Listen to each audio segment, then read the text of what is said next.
Hi chikkis, long video போட்டு ரொம்ப நாள் ஆகுது.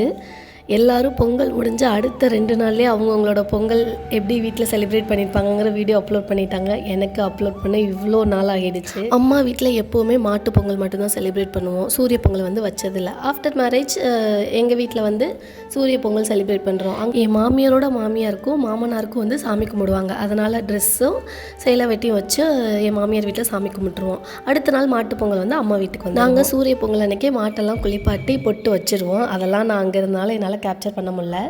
வருஷம் கட்டுத்தொரை எப்போ சுத்தமாக இருக்கோ இல்லையோ, பொங்கல் அப்போ மட்டும் செவுத்துக்கெல்லாம் வெள்ளை அடித்து தொட்டிக்கெல்லாம் வெள்ளை அடித்து கூட்டி சும்மா சுத்த பத்தமாக வச்சு எல்லார் வீட்லேயும் வந்து 2 விதமாக பொங்கல் வைப்பாங்க. ஒன்று சக்கரை பொங்கல், வெண்பொங்கல் ரெண்டுமே வைப்பாங்க. சிலர் வீட்டில் வெண்பொங்கல் மட்டும் வைப்பாங்க.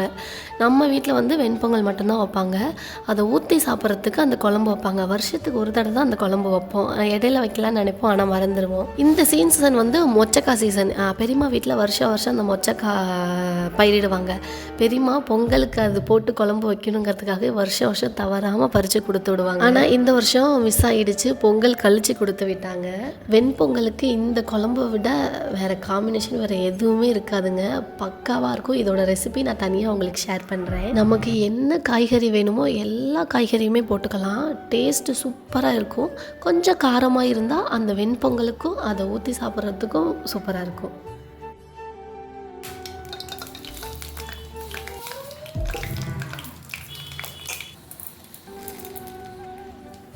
பொங்கல் வைக்கிறது வந்து எப்போவுமே கொஞ்சம் நேரமாக வைப்போம். ஆனால் சாமி கும்பிட்றது என்னவோ லேட்டாக தான் கும்பிடுவோம். இந்த டைம் என்னென்னு தெரியல, எப்போவுமே நல்ல நேரம் வந்து 4 to 5 இருக்கும். இந்த விட 6 to 7 இருந்துச்சு. டைம் இருக்கவே கொஞ்சம் வேலையெல்லாம் கொஞ்சம் பொறுமையாக தான் செஞ்சோம். எப்போவுமே பொங்கல் வைக்கிற கல்லை வந்து வீட்டை செவுத்த ஒட்டியே போட்டுருவோம். அது ஒரு வருஷம் அந்த இடத்துல இருக்கும். மழை, வெயில், காற்றுன்னு அதிலே கிடக்கும். அடுத்த வருஷம் அதை வாஷ் பண்ணி அப்படியே எடுத்து எந்த இடத்துல பொங்கல் வச்சோமோ அதே இடத்துல வைப்போம். ஒரு 10 years பேக் வந்து சித்தி வீட்டிலே மாடு இருந்துச்சு, நம்ம வீட்டிலே மாடு இருந்துச்சு. சில ஒர்க் விஷயங்களால சித்தி வீட்டில் வந்து மாடு இல்லை. இப்போ நம்ம வீட்டில் மட்டும்தான் மாடு அப்படியே வந்து வளர்த்துட்ருக்கோம். இப்போ ரீசெண்டாக சித்தி வீட்டில் வந்து மாடு வாங்கியிருந்தாங்க. அதனால் அம்மா என்ன சொல்லிட்டாங்க, தனியாக வைக்க வேணாம், ஒன்றாவே வச்சுக்கலான்னு சொல்லிடுவோம். சித்தியும் அம்மாவும் சேர்ந்து இந்த வருஷம் பொங்கல் வச்சாங்க. பொங்கல் பானையை யார் வேணாலும் தூக்கி வைக்கலாம். ஆனால் சித்திக்கும் ஒரே பொண்ணு, அம்மாவுக்கு நானும் ஒரே பொண்ணு.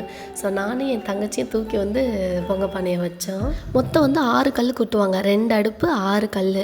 ஒரு அடுப்பில் நம்ம வந்து பொங்கலும், இன்னொரு அடுப்பில் நிறைய பேர் சக்கரை பொங்கல் இல்லைன்னா குழம்பு வைப்பாங்க. நம்ம வந்து எப்போவுமே வர காஃபி தான் போடுவோம். வழக்கத்திற்கு மாறாக இந்த வருஷம் வந்து பால் காஃபி வைக்கலாம்னு வச்சாங்க. பால் என்னவோ ரொம்ப கம்மியாயிடுச்சு. கூட்டம் அதிகமாகவும் பால் கம்மியாக போயிடுச்சு. அதனால் எல்லாருக்கும் காஃபி கிடைக்கல. ரொம்ப கம்மியான பேருக்கு தான்.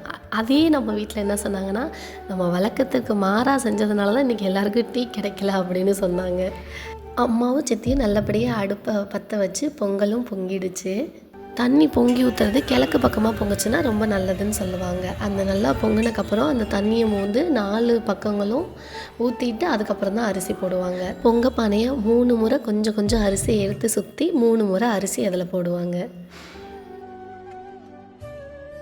நம்ம எப்போவுமே வருஷம் வச்சு கும்பிட்ற அந்த சாமி கல்லுகளை வந்து ஒரு வருஷம் கும்பிட்டுட்டு மண்ணுக்கடியிலே போட்டு மேலாலே வச்சுருப்போம். அதை அடுத்த முறை எடுத்து வாஷ் பண்ணி பொட்டு வச்சு அப்படியே வச்சு கும்பிடுவோம். 7 கன்னிமாரும் ஒரு கற்பனை சாமி தான் நம்ம வச்சு கும்பிடுவோம். மாடுகள்னாவே என்னங்க, பால் தரக்கூடியதானே. அதனால் அந்த செடிகளில் பால் வரக்கூடிய செடிகள்லாம் வந்து வச்சு நாங்கள் சாமி கும்பிடுவோம். இப்போல்லாம் பொங்கல் வந்து மற்ற ஊரில் மற்றவங்க வீட்டில் எப்படி செலிப்ரேட் பண்ணுறாங்கன்னு ஈஸியாக தெரிஞ்சுக்க முடியுது.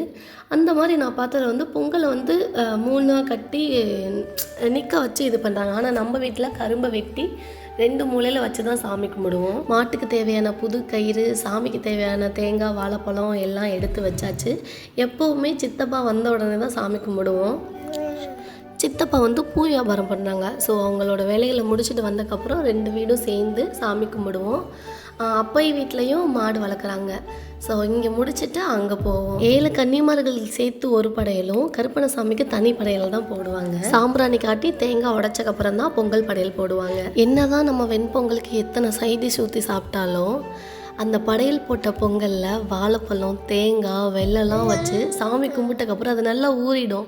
அப்புறமா சாமி கும்பிட்டக்கப்புறம் அது எல்லாருக்கும் எடுத்து கொடுப்பாங்க.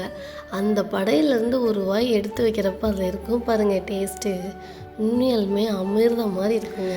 போன வருஷம் இதே டைமில் பாப்பா வயிற்றில் இருந்தாங்க. அது நிற மாதமாக இருந்தேன். பொங்கலுக்குள்ளேயே பறந்துருவாளோ, பொங்கல் சாமி என்னால் கும்பிட முடியுமோ கும்பிட முடியாதான்னு பார்த்தேன். ஆனால் கரெக்டாக பொங்கல் முடிஞ்சு 2 நாள் கழிச்சு தான் பாப்பா பிறந்தாங்க. போன வருஷம் வயிற்றில் இருந்த அவங்க இந்த வருஷம் மாட்டுக்கு பொங்கல் ஊட்ட போகிறப்ப கரும்பு தட்டு எடுத்து தட்டிக்கிட்டே போனாங்க. ஒன்றும் இல்லைடா, ஒன்றும் இல்லை.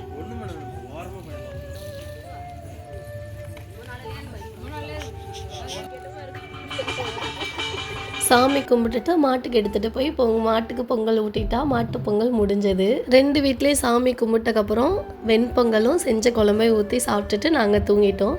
எங்களுக்கு இப்படி தாங்க மாட்டு பொங்கல் போச்சு. இந்த வீடியோ உங்களுக்கு பிடிச்சிருந்தா லைக் பண்ணி ஷேர் பண்ணி கமெண்ட் பண்ணுங்கள். நெக்ஸ்ட் வீடியோவில் பார்க்கலாம். பாய்.